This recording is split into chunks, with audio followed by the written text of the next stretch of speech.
12 बजे शुरू हुई, जो अभी थोड़े समय पहले जो है उसकी समाप्ति हुई है। इस कैबिनेट में आज विशेषकर जो राहत पैकेज को लेकर बहुत लंबी चर्चा हुई और इस बार जो मॉनसून सीजन के अभी तक जो नुकसान हुआ विभिन्न प्रदेश के इलाकों में, उसकी विस्तृत उसके ऊपर चर्चा की गई। और मुझे ये बताते हुए प्रसन्नता है कि माननीय मुख्यमंत्री ने और माननीय कैबिनेट ने विशेष पैकेज की जो घोषणा की है। जिस तरह से 2023 में आपदाग्रस्त क्षेत्रों के लिए विशेष पैकेज दिया गया और उसके बाद फिर 2024 में भी उसे जारी रखा गया। कुछ जो बहुत ज़्यादा हमारे क्षतिग्रस्त स्थान थे, उसी बात को दोबारा से माननीय कैबिनेट ने उसको मंजूरी दी है बढ़ाने के लिए। और ये हिंदुस्तान के अंदर पहला प्रदेश है जो राहत मैनुअल है केंद्र का, उससे बढ़ चढ़कर आपदा पीड़ितों को विशेष राहत जो है देने जा रही है। ये जो विशेष पैकेज है राहत का, हिमाचल के उन सभी स्थानों के लिए लागू होगा जिसको प्रदेश सरकार आपदाग्रस्त क्षेत्र जो है इसको घोषित करेगी। इस पैकेज में जो विशेष बात है कि जो मकान पूर्णतः क्षतिग्रस्त हो जाता है उसको केंद्र के जो रिलीफ मैनुअल में अभी भी 1,30,000 रुपये मात्र दिया जाता है। हिमाचल प्रदेश सरकार जो है इसमें 7 लाख रुपये देंगे और जो पार्शल डैमेज है उसमें 1 लाख रुपये देने का पैकेज बनाया है।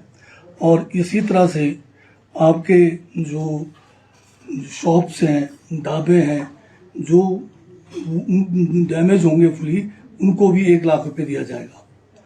लॉस ऑफ बिलोंगिंग्स यानी लोगों के जो बाढ़ के कारण मकान के अंदर जो सामान रखा होता है, वो जो नुकसान हो जाता है, उसमें जो मकान के मालिक या कोई किराएदार है उनको भी जो है इसमें राहत प्रदान करने का विशेष पैकेज में प्रावधान किया है। जिसमें जो किराएदार का अगर सामान बह गया है तो उसको 50,000 रुपये दिया जाएगा और जो मकान मालिक का सामान जाएगा, जो मकान का ओनर है, उसको 70,000 रुपये जो है राहत के रूप में राशि प्रदान की जाएगी। इसी तरह से जो हमारा डिसिल्टिंग, जो खेतों के अंदर सिल्ट बढ़ जाता है, गाद बढ़ जाता है, चाहे वो बागवानी का हो चाहे वो कृषि का हो, उसका 6,000 रुपये प्रति बीघा जो है एक राहत राशि दी जाएगी। साथ में जो हमारा बागवानी या कृषि योग्य भूमि जो पूर्णतः नष्ट हो जाए, उसका प्रति बीघा जो है पीड़ित को 10,000 रुपये बीघा की राहत दी जाएगी। और जो फसल नुकसान होता है इसकी भी राशि इस बार बढ़ाई गई है।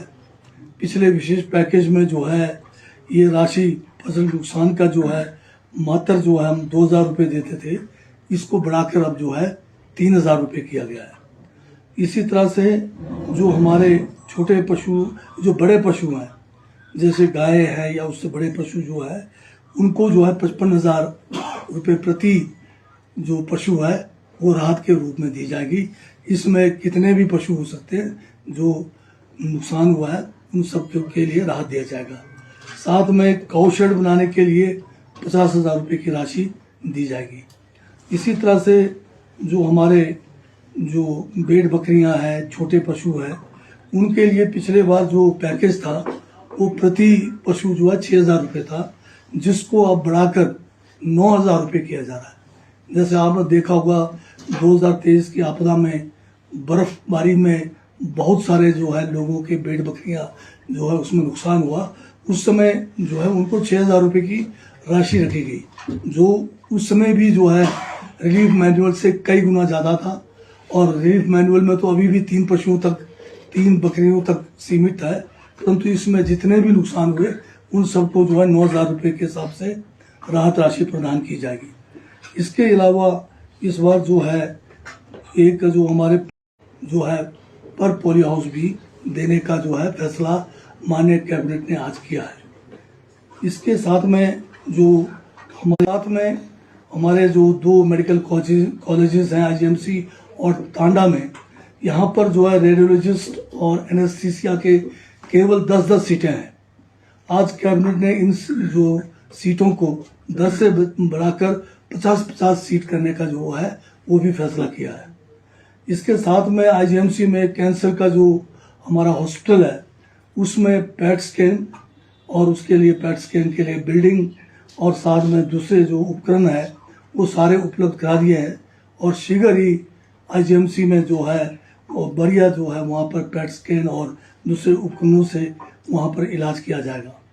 अभी इसके साथ में जो हमारा लैंड रेवेन्यू एक्ट है इसमें जो लैंड रेवेन्यू हम अभी तक जो ले रहे हैं वो बहुत कम जो है कृषि भूमि का लेते हैं और सभी किस्म के भूमियों को भी उसी का ही जो है एक रेट तय था। परंतु अब एग्रीकल्चर और बागवानी के जो लैंड है उसको छोड़कर बाकी जैसे हाइड्रो प्रोजेक्ट्स वगैरह है या जो बागवानी या कृषि में नहीं है उस भूमि का जो है लैंड रेवेन्यू का असेसमेंट अलग से किया जाएगा। उसके लिए जो है प्रदेश सरकार जो है अपने हिसाब से कहाँ कितना रेट रखना है, कहाँ कितनी छूट करना है उसको अलग से नोटिफाई करेंगे। साथ में एक और बड़ी योजना जिसको आज केंद्र ने मंजूरी भी दी है, जो माननीय मुख्यमंत्री ने अपने बजट स्पीच में भी कहा था, ये जो है फॉरेस्ट्री को लेके है, सोशल फॉरेस्ट्री, जिसका नाम है राजीव गांधी वन संवर्धन योजना। इस योजना के तहत जो है हमारे महिला मंडल, युवक मंडल या कोई भी एनजीओ जो वन भूमि के ऊपर जो है वहाँ पर पेड़ पौधे लगाने के लिए आगे आएंगे, उनको जो है एक विशेष जो है इनको पैकेज दिया जाएगा और उस पैकेज में हमारे पास जो स्कीम है उसमें शुरुआती उसमें जैसे 1 हेक्टेयर है भूमि आपके पास, 1 या 2 हेक्टेयर, उसमें शुरू में 1,40,000 रुपये दिए जाएंगे प्लांटेशन के लिए। उसके बाद फिर अगले हर 5 साल तक जो है पहले साल में आपको जो है अगर 50% आपके पौधे अगर जीवित हैं तो 1 लाख रुपए मिलेगा, अगर 45 से 50 है तो 80,000 रुपये मिलेगा। इसी तरह से 35 से 45% है तो उनको 60,000 रुपये दिया जाएगा। सेकंड ईयर में यही लोग यही बगीचे यही जो आपके वन भूमि पर जो पौधारोपण किया गया है उसमें 50% वालों को फिर दोबारा 1 लाख रुपए की राशि इसके देखभाल के लिए, रख रखाव के लिए दिया जाएगा। और बाकी फिर पैकेज वैसे ही है, 45 से 50 को 80, फिर 60, फिर जो है 35 से 45 को 60 दिया जाएगा। तो यही जो है थर्ड ईयर में फिर जो है 1 लाख रुपए दिया जाएगा। वो जो 50% अगर ये आपका प्लांटेशन अगर सक्सेसफुल है और उससे कम वालों को फिर वो जैसे मैंने आपको कहा है 80-60 का रेशियो रहेगा। फिर 4th ईयर में भी 1 लाख होगा और 5th ईयर में भी 1 लाख रुपए होगा। और इससे जो है प्रदेश में वन जो है वन भूमि जो आज तक फॉरेस्ट डिपार्टमेंट वाले प्लांटेशन करते हैं, अब इसमें जो है पब्लिक का पार्टिसिपेशन भी होगा और उम्मीद है कि इससे बहुत ज़्यादा फ़ायदा जो है हमारे प्रदेश को आने वाले समय में होगा। इसके अलावा जो अन्य फैसले लिए गए हैं उसमें विशेषकर जो है हमारे यहाँ पर म्यूनिसिपल जो है काउंसिल जो हमारा है इसका नगर पंचायत ज्वाली को जो है म्यूनिसिपल काउंसिल बनाने का भी फैसला लिया गया है। और साथ में जो हमारा ये सूनी का जो है इसको रिक्लासिफाई करके इसको म्यूनिसिपल काउंसिल सूनी एज नगर पंचायत किया जाएगा। जैसा पिछली बार 45 अभी आप जानते हैं कि माननीय मुख्यमंत्री स्वयं जो है दिल्ली गए और दिल्ली में जाकर हमारे जो है जो देश के वित्त मंत्री, गृह मंत्री और अन्य मंत्रीगणों से मिले मिनिस्ट्रियों में, और विशेष जो है दोबारा हम लोग मांग कर ही रहे हैं कि हमें जो है केंद्र से इस आपदा में जो है हमें विशेष मदद दी जाए। उसके बावजूद अभी तक जो है ठीक है कि मुख्यमंत्री के जाने के बाद केंद्र सरकार ने ये जो मूल्यांकन करने के लिए एक टीम जो है तुरंत भेजा था और एक अलग से टीम जो पर्यावरण को लेकर कि ये बादल फटने के जो आजकल बहुत ज़्यादा इंसिडेंट्स हो रहे हैं उसके कारण को तलाशने के लिए भी केंद्र से एक टीम आई है। बाकी पैसा आना रहता है, परंतु उसके बावजूद प्रदेश सरकार ने ये फैसला किया है कि अपने संसाधनों से इतना जो है हमने यहाँ पर जो घोषणा किया है, कैबिनेट ने मंजूरी दी है, इसमें अगर एक जगह पे अगर 20 मकान भी अगर लोगों के चले जाते हैं और दूसरी तरफ किसी का एक भी मकान जाता है, नुकसान तो वो बराबर है।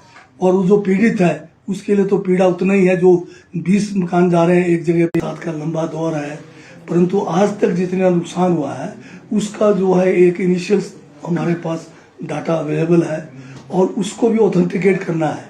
ये नहीं कि जो डाटा फील्ड से आया है हम उसको 100% मानेंगे।